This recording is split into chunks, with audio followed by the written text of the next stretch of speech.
ان کو علم، حکمت، صبر، تحمل اور پاک بازی وغیرہ ہر ایک خوبی عطا کی۔ زلیخا حضرت یوسف کے حسن و جمال پر فدا تھی۔ حضرت یوسف کو جب اس کا اندازہ ہوا تو اس سے کنارہ کشی اختیار کرتے ہوئے یوں زلیخا خود بھی نہایت حسین جمیل تھی۔ ایک بار دائی نے زلیخا سے اس کی خیریت پوچھی تو اس نے اپنی عاجزی، پریشانی اور یوسف کی بے پرواہی کا ذکر کیا۔ اس نے نہایت حیرت سے کہا، تمام شہر تجھے ایک جھلک دیکھنے کی آرزو رکھتا ہے اور یوسف ہے تجھ سے کنارہ کشی اختیار کرتا ہے۔ زلیخا ایک روز ایک خاص محل میں تخت پر بیٹھی۔ محل میں تمام عیش و آرام کے سامان مہیا تھے۔ اس نے یوسف کو کسی بہانے سے طلب کیا اور یوسف کی طرف نہایت بے قراری سے بڑھی۔ حضرت یوسف نے کہا، عزیز مصر میرا سرپرست اور محسن ہے، مجھ سے یہ خیانت نہیں ہو سکتی۔ زلیخا نے کوئی عذر نہ سنا اور صاف طور پر اپنا عشق جتانے لگی اور کہا، اگر تو میری آرزو پوری کرے گا تو میں اپنے تمام سامان اور زیورات خیرات کر دوں گا تاکہ تیرے گناہ کا کفارہ ہو سکے، خدا تیرا گناہ معاف کر دے گا۔ یہ بحث محاسبہ چلتا رہا۔ زلیخا نے تو یوسف کا ارادہ کر ہی لیا تھا۔ حضرت یوسف کے دل میں بھی زلیخا کے لیے کچھ خیال پیدا ہوا، لیکن جس کی حفاظت خدا کرے اس پر نفس اور شیطان غلبہ نہیں ہو سکتا۔ حضرت یوسف خدائی برہان اور دلیل کی وجہ سے برائی سے بچ رہے اور زلیخا سے ہاتھ چھڑا کر کمرے سے بھاگ لیے۔ زلیخا بیتبانہ پیچھے دوڑی اور یوسف کی قمیض پیچھے سے پکڑ کر کھینچا۔ قمیض پیچھے سے پھٹ گئی اور حضرت یوسف دروازے سے باہر نکل گئے۔ پیچھے پیچھے زلیخا بھی باہر آئی۔ باہر نکلتے ہی دیکھا کہ عزیز مصر سامنے کھڑا ہے۔ حضرت یوسف تو خاموش رہے، لیکن زلیخا نے اپنی خفت مٹانے کے لیے کہا، اس شخص کی کیا سزا ہے جو تیرے گھر میں برائی کا ارادہ کرے؟ ایسے شخص کو کیا سزا ملنی چاہیے؟ حضرت یوسف نے کہا، میں بے گناہ ہوں، اسی نے مجھ پر ڈورے ڈالنے چاہے۔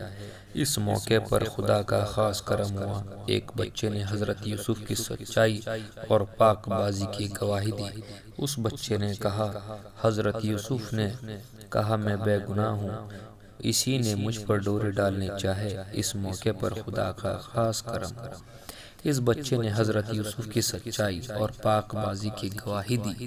اس بچے نے کہا، اگر قمیض پیچھے سے پھٹی ہے تو زلیخا جھوٹی ہے اور یوسف سچے ہیں، اور اگر قمیض سامنے سے پھٹی ہے تو زلیخا سچی ہے اور یوسف جھوٹے ہیں۔ دیکھا گیا تو قمیض پیچھے سے پھٹی تھی۔ اس طرح حضرت یوسف کی پرہیزگاری اور زلیخا کا قصور ظاہر ہوا۔ عزیز مصر نے حضرت یوسف سے کہا، وہ درگزر سے کام لے۔ اس نے پسند نہ کیا کہ لوگوں میں یہ واقعہ مشہور ہو۔ عزیز مصر نے زلیخا سے کہا، تو اپنے گناہوں کی معافی مانگ۔ کوشش کے باوجود بات چھپ نہ سکی۔ صحیح ہے، عشق اور مشق چھپے نہیں رہ سکتے۔ مصر کی عورتوں زلیخا کو طعنے دینے لگی اور کہنے لگی، اسے کیا ہو گیا جو اپنے غلام سے عشق کرتی ہے اور غلام ہے کہ اسے خاطر بھی نہیں لاتا۔ جب زلیخا کو یہ خبر ہوئی تو اس نے ایک محفل سجائی اور شہر کی عورتوں اور خاص طور پر حکام کی بیٹیوں کو دعوت دی۔ محفل میں سب عورتیں شریک ہوئی۔ اس موقع پر زلیخا نے کسی بہانے سے حضرت یوسف کو بلایا۔ جب عورتوں کی نگاہ حضرت یوسف پر پڑی تو حیران اور ششدر رہ گئے اور ان کے منہ سے نکلا، مَحَاذَ بشر، ارے یہ تو انسان نہیں، یہ تو فرشتہ ہے۔ زلیخا نے کہا، یہی ہے اس کی محبت جس کا تم مجھے طعنہ دیا کرتی ہو۔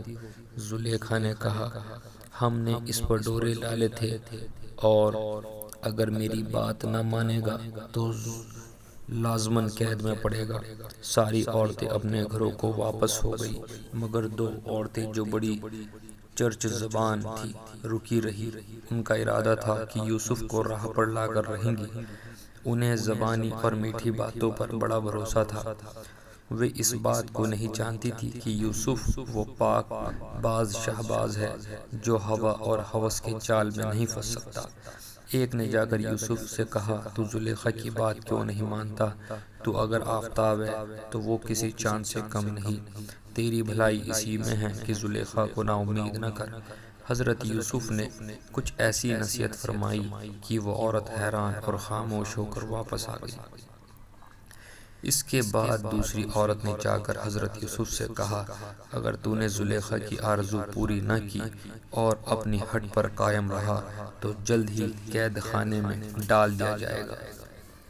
حضرت یوسف پر اس ڈرانے دھمکانے کا کچھ بھی اثر نہ ہوا اور عورتیں بھی ناکام واپس ہو گئیں۔ ان تمام باتوں سے حضرت یوسف نے تنگ آ کر جناب الہی سے فریاد کی، خداوند، جس چیز کی یہ عورتیں مجھے بلاتی ہیں اس سے اچھا تو میرے لیے قید خانہ ہی ہوگا، اس گلستان سے بہتر تنہائی ہے۔ وہ دونوں عورتیں جنہیں خود بھی حضرت یوسف سے محبت ہو گئی تھی، زلیخا کے پاس گئی اور کہا،